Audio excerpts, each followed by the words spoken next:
vida es una emocionante aventura. De todo podemos escapar excepto de elegir. Nunca una noche le ha podido ganar al día. Pero la vida sin Dios no es vida. Te presentamos Una voz en el camino.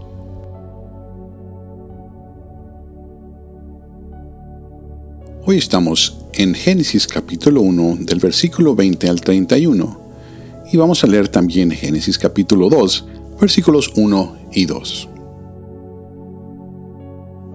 Y dijo Dios: produzcan las aguas reptil de ánima viviente y aves que vuelan sobre la tierra y en la abierta expansión de los cielos. Y creó Dios las grandes ballenas y toda cosa viva que anda arrastrando, que las aguas produjeron según su género, y toda ave alada según su especie, y vio Dios que era bueno. Y Dios los bendijo diciendo: fructificad y multiplicad, y henchid las aguas en los mares, y las aves se multiplicaren en la tierra. Y fue la tarde y la mañana del día quinto. Y dijo Dios: produzca la tierra seres vivientes según su género, y bestias y serpientes y animales de la tierra según su especie. Y fue así. E hizo Dios animales de la tierra según su género, y ganado según su género, y todo animal que anda arrastrando sobre la tierra según su especie. Y vio Dios que era bueno. Y dijo Dios: hagamos al hombre a nuestra imagen, conforme a nuestra semejanza, y señoree en los peces de la mar, y en las aves de los cielos, y en las bestias, y en toda la tierra, y en todo animal que anda arrastrando sobre la tierra. Y creó Dios al hombre a su imagen, a imagen de Dios lo crió, varón y hembra lo crió. Y los bendijo Dios, y díjoles Dios: fructificad y multiplicad, y henchid la tierra, y sojuzgadla, y señoread en los peces de la mar, y en las aves de los cielos, y en todas las bestias que se mueven sobre la tierra. Y dijo Dios: he aquí que os he dado toda hierba que da simiente, que está sobre la haz de toda la tierra, y todo árbol que hay en el fruto del árbol que da simiente, seros ha para comer. Y a toda bestia de la tierra, y a todas las aves de los cielos, y a todo lo que se mueve sobre la tierra, en que hay vida, toda hierba verde le será para comer. Y fue así. Y vio Dios todo lo que había hecho, y aquí que era bueno en gran manera, y fue la tarde y la mañana del día sexto. Y fueron acabados los cielos y la tierra, y todo su ornamento, y acabó Dios en el día séptimo su obra que hizo, y reposó el día séptimo de toda su obra que había hecho.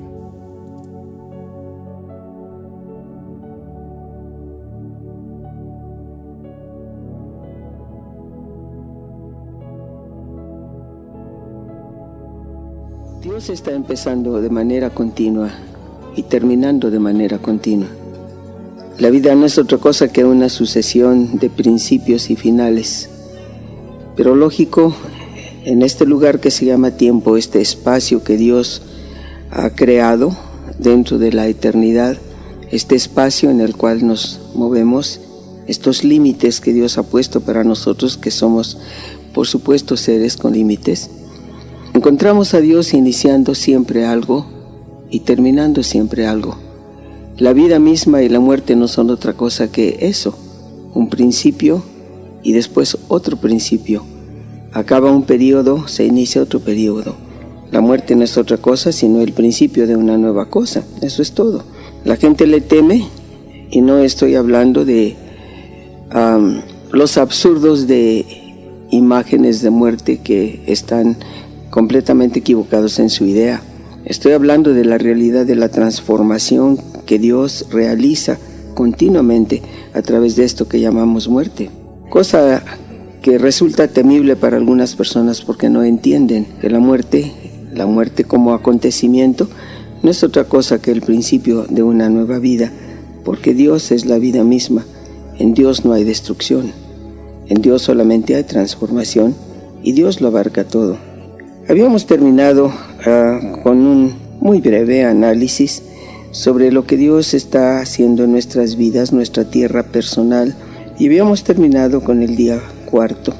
Después viene el día quinto, y en el día quinto encontramos que Dios dijo que las aguas debieran producir reptiles de ánima viviente, aves sobre los cielos en la expansión, y que además en los mares puso las grandes ballenas y toda cosa viva que se arrastra, que las aguas produjeron, siempre según su género, y en contraste, toda ave alada según su especie, y vio Dios que era bueno. Ahora bien, en esta situación encontramos otra vez uno de los principios con los cuales Dios trabaja, el ascenso y el descenso, subir y bajar dentro del espacio que nos ha proporcionado para ello. ¿Cuál es el objeto de Dios al presentarnos con abismos y con montañas, con situaciones de ascenso y situaciones de descenso, sino lo mismo que siempre trata de hacer con nosotros, darnos la capacidad de tener alas y darnos también la capacidad de movernos no importa a qué precio sobre las diferentes situaciones que la tierra nos presenta? ¿Por qué no hacerlo así? ¿Por qué no dejar que la creación de Dios en esta tierra nuestra tenga las dimensiones que Él quiere tener? ¿Por qué no permitir que la fuerza de su palabra se haga luz dentro de nosotros? La fuerza de su palabra viene como instrucción. La fuerza de tu palabra viene como señalamiento, como senda, como camino abierto. Pero cuando esta palabra de Dios no se hace luz en nosotros, de nada sirve. Por el contrario, bien pudiera transformarse en tinieblas. Pero en este proceso de transformación de nuestra tierra, ¿por qué no vivir en las aguas de la palabra de Dios? Él ha creado vida, lo mismo para ascender que para descender. ¿Por qué moverse siempre en un solo plano, en lugar de aceptar los retos que Dios presenta? Cualquier reto implica peligro, cualquier reto es un riesgo, cualquier reto tiene cosas que necesitan enfrentar y resolver aquellos que de veras quieren aprender a tener alas o aprender a tener la capacidad de moverse con lentitud sobre la tierra misma. En alguna ocasión, en uno de los libros de este autor Gironella, olvidó su nombre, pero el apellido es ese, estaba hablando de un gusano que escribió una carta a Jesucristo, y así se llama el artículo en este libro que menciono. Y el gusano empieza a relatar algo al hablar con Jesús y le dice algo así como esto: Señor, nací en el corazón de un ser humano, nací en su corazón y me alimenté de ahí, pero para llegar a su corazón tuve que comer a través de un libro que estaba sobre su pecho. Y cuando estuve comiendo ese libro me encontré con que tú, eterno Creador, enviaste a tu Hijo para morir por el ser humano. Nada más por el ser humano, Creador nuestro. Después de esto salí a la superficie, porque terminé mi tiempo, mi tarea, mi trabajo en el fondo de aquel lugar. Cuando salí a la superficie me encontré con una cosa tan distinta. Había luz, pero la luz únicamente servía para ponerme a mí en peligro. Entonces aprendí que el ser humano, este ser humano cuyo corazón aprendí a entender en mí mismo, este ser humano, cuando quería compararse con lo peor, lo más bajo, lo más sucio, decía: soy un gusano. Y entonces aprendí que nosotros los gusanos, para el humano, somos seres completamente despreciables. Me arrastré como pude a lo largo de caminos llenos de peligro, tratando de evitar que mi cuerpecillo se viera aplastado por alguien, por el hecho simple de ser un gusano. Sin querer, caí en una lata abierta y ahora me encuentro con que no puedo salir de ahí. En la noche, el frío es intenso y en el día, esta habitación que tengo por ahora se convierte en algo tan caliente que por todos lados siento que me quema. Sin duda alguna voy a morir aquí. Y yo quiero preguntarte, Señor, ¿cuál es tu opinión sobre el gusano? Más todavía, en el libro a través del cual pasé para poder llegar al corazón del hombre, encontré que tú en alguna parte comparas a alguien, este Jesús, sin duda a quien tú enviaste, se compara con un gusano y en esta condición dice: gusano soy y no hombre. Entonces quiere decir que tú has llegado a entender también la situación del gusano. Tú nos creaste, tú nos hiciste. Sigue diciendo el gusano: haciendo comparación con lo que ve arriba. Hay otro tipo de animales que vuelan. Casi no tocan la tierra, sino para encontrar comida, y algunos ni siquiera eso.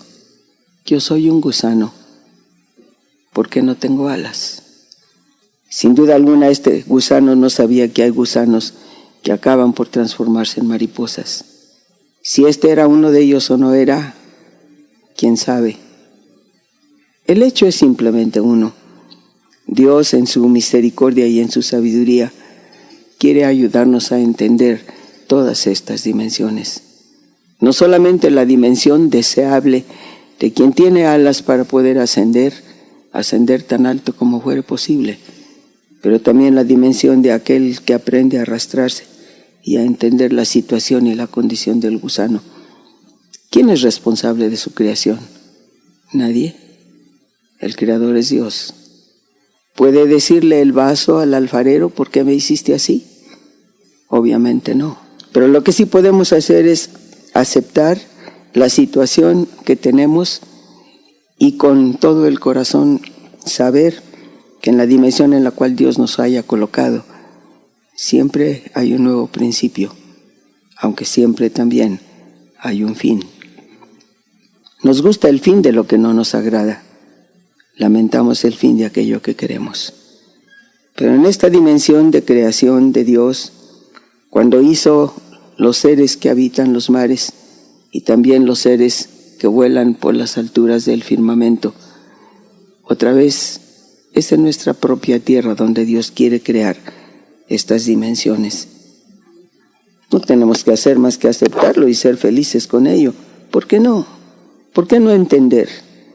¿Y por qué no, puesto que entendemos, tener la fortaleza de esperar a que si somos gusanos, Él venga para meternos a la crisálida del tiempo, a veces del sufrimiento y la soledad, pero salir de ahí convertidos en un ser con alas y con alas de colores? Y si nos movemos arriba en las dimensiones que tienen los pájaros, volando aquí o volando allá, recordar que después de todo, tarde o temprano, el pájaro muere y cae a la tierra, arriba y abajo, abajo y arriba. Pero el ser humano es bastante más que simplemente materia. El ser humano es espíritu, y el espíritu siempre tendrá alas, sobre todo si dejamos que el Espíritu de Dios se mueva en nosotros. Y fue, dice, la tarde y la mañana, el día quinto. Después de esto, Dios produjo las bestias, los animales, y otra vez, qué cosa tan interesante es darse cuenta de que Dios preparó primero todo lo que el hombre necesitaba antes de crearlo. Lo hizo bien, siempre lo hace bien. Antes de hacer animales, hizo el alimento, puso la hierba, puso los árboles. Después de eso hizo pájaros que podían estar en los árboles, hizo animales que podían comer la hierba que él había creado. Y después de que tuvo el lugar preparado y el alimento listo, entonces creó los animales. Dios siempre es así. No hay por qué angustiarse ni afligirse si una situación llega y es distinta. El alimento está ahí. Todo lo que tenemos que hacer es pedirlo, encontrarlo. Pero ahí está. Finalmente, en este día sexto, después de haber hecho los animales, etc., hizo una cosa que nos concierne de manera muy especial. Dijo Dios: hagamos al hombre a nuestra imagen, conforme a nuestra semejanza. Y lo puso como Señor de todo lo que había creado. Bueno, ¿qué es lo que Dios está haciendo? Obviamente, lo que está haciendo en el día sexto es crear un ser capaz de entenderlo, un ser capaz de obedecer su voluntad. Y para algunos usaré esta expresión, creando una estatura a través de la cual su estatura pudiera crecer. Y esto es lo que hizo finalmente en el sexto día, y creó al hombre a su semejanza. Obviamente no se está refiriendo a una semejanza física, porque aun cuando Dios, puede expresarse con lo que nosotros llamamos manos, o caminar con algo que nosotros entendemos como pies, o hablar, o ver, o escuchar. Obviamente Dios no puede ser un ser físico como nosotros, porque si fuera físico no sería infinito, y lo infinito no tiene forma, lo infinito no tiene límites, y Dios no tiene límites en ningún sentido. Luego no puede ser que Dios haya dado una semejanza física, sino una semejanza en capacidades y en entendimiento. Pero en esta semejanza que el ser humano perdió, y veremos un poquito adelante este asunto, antes de que se perdiera esta semejanza, le dio la capacidad de entenderlo, la capacidad de entenderlo. ¿Qué cosa? Luego quiere decir que Dios le dio al ser humano como primer don la capacidad de entenderlo, porque lo hizo semejante en capacidades, no en la dimensión de capacidad, no en la intensidad de la capacidad, no en la infinitud de la capacidad que solo corresponde a Dios, pero en la capacidad como tal, como simple capacidad de entender, de pensar, de sentir y sobre todo de decidir.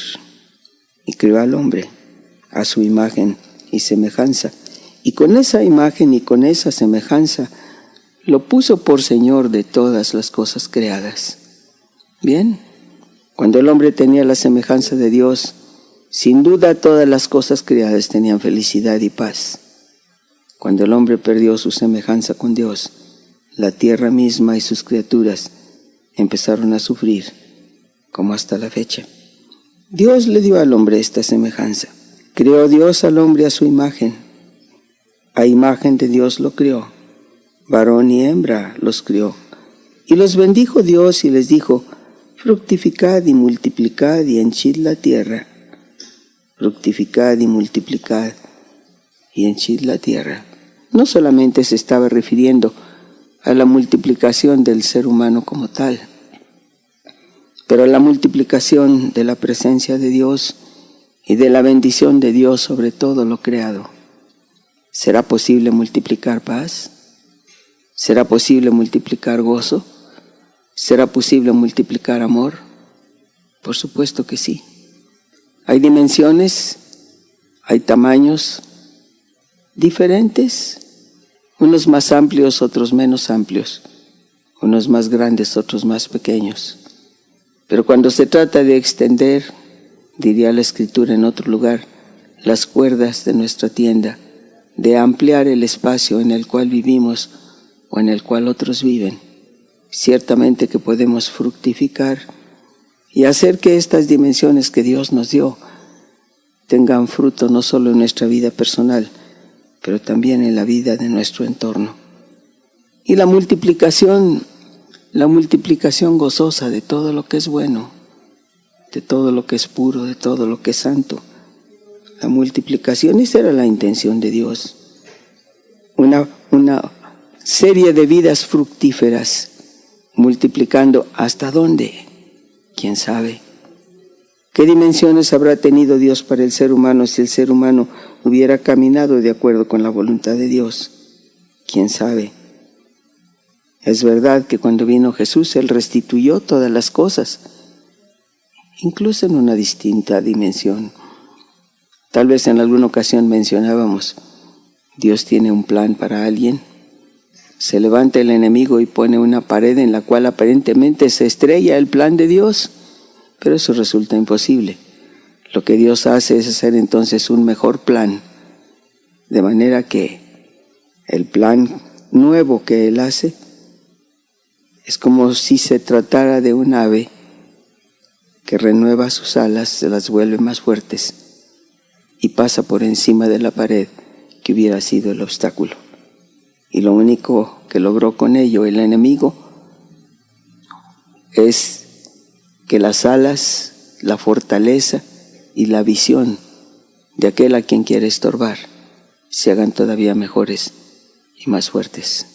Dios creó al hombre a su imagen y semejanza y les dijo al bendecirlos: fructifiquen, multiplíquense, hasta llenar la tierra. No solamente, pero les dio el poder de juzgarla y el poder de señorear sobre todo lo que había creado. También dijo: os he dado toda hierba que da simiente, que está sobre la haz de la tierra, y todo árbol en que hay fruto del árbol que da simiente, se os ha para comer. Bueno, al darles este mandamiento, obviamente estaba incluyendo, tarde o temprano, los dos árboles especiales que estaban en el huerto. Más adelante hay una prohibición, pero aquí encontramos un mandamiento general. Todo árbol que está en el huerto les va a servir para comer. Todo árbol, incluyendo el árbol de la vida y el árbol del conocimiento del bien y del mal. También les dio las bestias, todo lo que se mueve, toda hierba verde, para comer para los animales que había creado. Y fue la tarde y la mañana, el día sexto. Es muy interesante que en el capítulo que sigue diga que Dios acabó en el séptimo día su obra que hizo y reposó el día séptimo de toda su obra que había hecho. Y bendijo Dios el día séptimo y lo santificó, porque en él reposó de toda su obra que había Dios creado y hecho. Cabría una pregunta: ¿se cansa Dios? ¿Necesita Dios reposo? Quiere decir que después que estuvo creando, por el periodo de tiempo que haya sido, Dios puede crear todo lo que Él quiera en 6 segundos, en 6 días, o en 6 milenios, o en 6 periodos de tiempo. Eso, en un sentido, es completamente secundario. La pregunta aquí sería: ¿se cansa Dios? ¿Por qué fue necesario que Dios hubiera reposado en este séptimo día? ¿Y por qué lo bendijo de manera tan especial? Pero ahorita, al concluir este día, una reflexión sencillamente. En este poder continuo de Dios para crear, en este poder de Dios para hacer y fortalecer, ¿por qué no aprovecharlo? Y venir y decirle: Señor, cuál sea el día que estoy viviendo delante de ti, quisiera entenderlo. ¿Todavía estoy desordenado y vacío? Apenas empiezo a ver la luz. Encuentro que tú empiezas a separar en mi vida y dentro de mis situaciones, y a veces me rebelo contra ello. Señor, ¿será que tú empiezas a formar en mí la capacidad de producir hierba? Algo pequeño que alimente, algo pequeño que dé descanso. ¿Será que estás formando en mí la capacidad para ser un árbol y que todo en mí sea fruto? Todo en mí sea fruto. Hay árboles que son fruto total: la corteza, el tronco, las hojas, el fruto. ¿Por qué no pedirle: hazme un árbol así? Un árbol cuyas raíces sean útiles, cuyo tronco sea útil, cuyas ramas sean útiles. ¿Cuál es el día que yo estoy viviendo en la creación de esta mi tierra? ¿En cuál día vivo? Pero sea cual fuera, yo te pido, Señor, que tú termines la obra completa del que tú quieres hacer en mí y a través de mí. Llévame al lugar al cual me llamaste. Hazme aquello para lo cual me has creado. Permíteme hacer aquello para lo cual me pusiste sobre la tierra. Quiero que tu creación sea completa en mí. Y también quiero entender qué significa esto de que tú mismo, reposaste el séptimo día. Enséñame a reposar en ti y a dar reposo.